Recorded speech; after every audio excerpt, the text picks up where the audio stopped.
Passa a palavra ao pastor Carlos Rebouças, Ordem dos Ministros Evangélicos do Ceará, na Terra da Luz.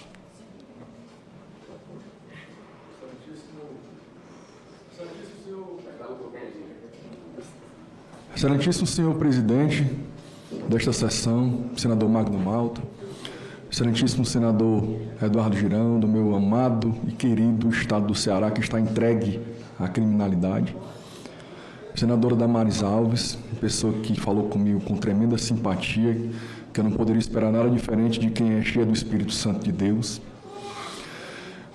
O debate dessa sessão me deixou maravilhado. Quem é o dono da vida? Quem é o autor da vida?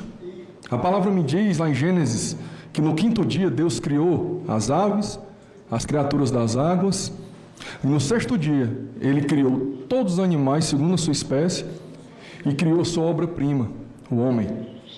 E de toda a criação, apenas o homem, Gênesis volta a falar, dizendo que após Deus formar o homem do pó da terra, Ele deu um sopro em suas narinas, o fôlego de vida, e o homem passou a ser alma vivente. Quem é o dono dessa alma, se não Deus, que deu o sopro na narina e o homem passou a ser alma vivente? E senador, irmão em Cristo Jesus, Magno Malta, me vem à memória agora que Deus teve uma conversa muito particular comigo durante 45 dias. No dia 21 de fevereiro de 2021, eu fui internado com Covid, lá no Hospital Otoclínica de Antônio Salles, ali de Fortaleza, senador Girão. Eu fui entubado 3 vezes. Nessas 3 intubações, na primeira eu peguei 2 bactérias fortíssimas, e essas bactérias literalmente me mataram. Está entubado, acordado, porque depois da primeira intubação você volta, você está com aquele tubo ali na boca acordado durante 2 dias. Não dá aqui para narrar tudo o que aconteceu comigo, mas você passa a dar valor a um gole d'água, porque você não podia tomar água. A boca toda cortada, a língua dilacerada, aquele tubo enfiado até o meu pulmão. E ali, quando eu pude tomar o primeiro gole d'água, eu dei glórias a Deus por um gole d'água. Nós passamos a dar valor às coisas simples da vida, porque a vida dada por Deus é tão maravilhosa que até um gole d'água, se você não parar para pensar como é maravilhosa a vida, você não consegue entender como aquilo é delicioso. Mas depois disso, as bactérias literalmente me mataram. Eu tive uma parada de 2 horas. Não sou eu, não vi. As pessoas às vezes me dizem assim, meu médico, doutor Raimundo Nonato, cardiologista lá de Fortaleza, rapaz, você foi um guerreiro. Eu digo, doutor, eu estava em coma e depois eu estava morto. Como é que um morto guerreia? Quem guerreou por mim foi o Senhor dos Exércitos. Quem guerreou por mim foi Jesus Cristo. No momento em que eu estava voltando da terceira intubação, e estava traqueostomizado, eu nunca tinha sido traqueostomizado, eu não sabia como era aquilo, eu acordei, quando eu acordei, eu estou aqui. Uma pessoa entrou correndo no quarto, um médico, Dr. Jason. Quem conhece a Autoclínica Sul, ali perto da Oliveira Paiva, ele é um chefe da clínica lá. Ele entrou no quarto e disse assim, cearense que é, ele abriu a porta, olhou para mim uma vez e disse, macho, tu tá vivo. Eu não sabia de nada até então que tinha acontecido, e eu não sabia que estava sem voz, eu disse, respirando.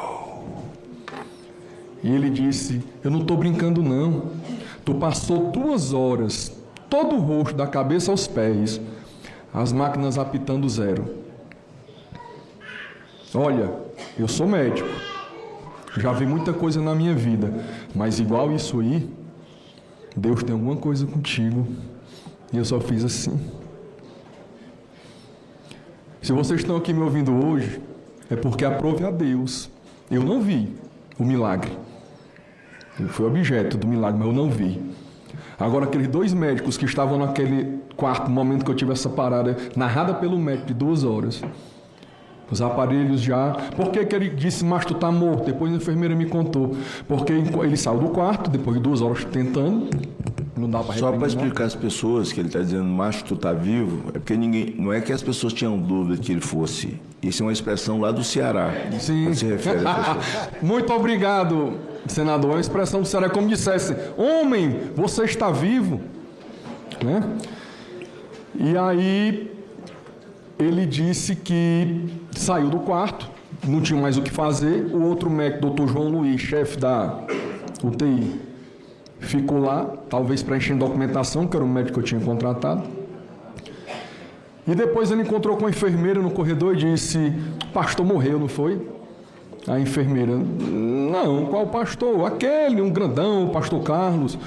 Não, morreu, estava no quarto. Não, morreu não. Morreu, estava no quarto. Depois vai na UTI 28. Aí foi na hora que ele veio correndo e eu acordei e ele abriu a porta de uma vez. O que eu quero dizer para vocês é que Deus é maravilhoso. Deus é bom o tempo todo, e o tempo todo Deus é bom. E Ele é o dono da vida. Ninguém pode decidir que hora um ser humano vai morrer, a não ser Deus. O Carlos, que Deus trouxe de volta à vida naquele dia, naquele hospital, é o mesmo Carlos que estava no ventre da minha mãe, da dona Terezinha. É o mesmo Carlos, é a mesma vida, é o mesmo sopro de vida. O valor da minha vida agora, no hospital com Covid, que literalmente fui a óbito e Deus me trouxe de volta, é o mesmo valor a minha vida enquanto eu estava dentro do útero da minha mãe. Todos que estão aqui, todos que estão assistindo, o valor que a sua vida tem agora é o mesmo valor que a sua vida tinha quando você estava no ventre da sua mãe. Davi disse que Deus me formou no ventre da minha mãe.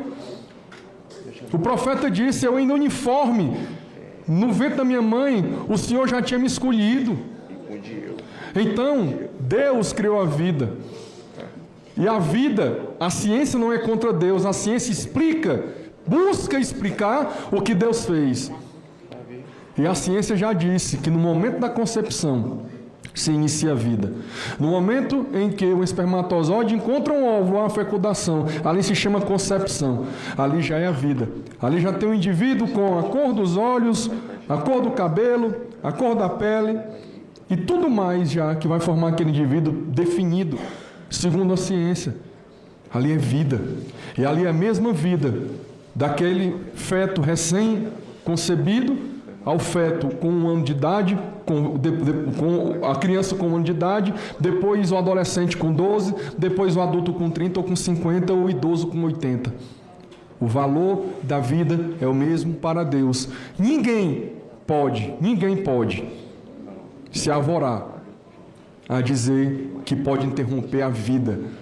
Dar um tiro na cabeça de um homem e de uma mulher é a mesma coisa de fazer o terrível aborto, sendo que eu considero o aborto um crime dos piores. Por quê? Porque é totalmente indefeso. Ama o teu próximo. Jesus disse que era o segundo maior mandamento depois de amar Deus acima de todas as coisas. Ama o teu próximo.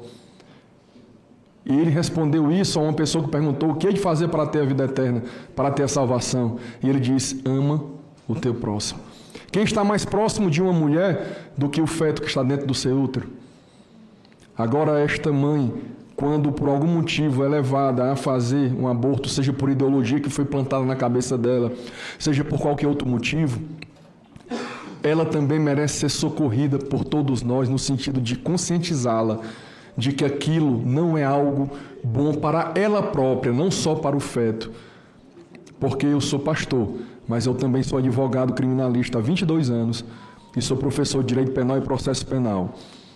E nessas minhas andanças, em casos, no júri, porque o aborto é um dos crimes dolosos contra a vida, então ele é levado a júri popular, segundo a nossa lei brasileira.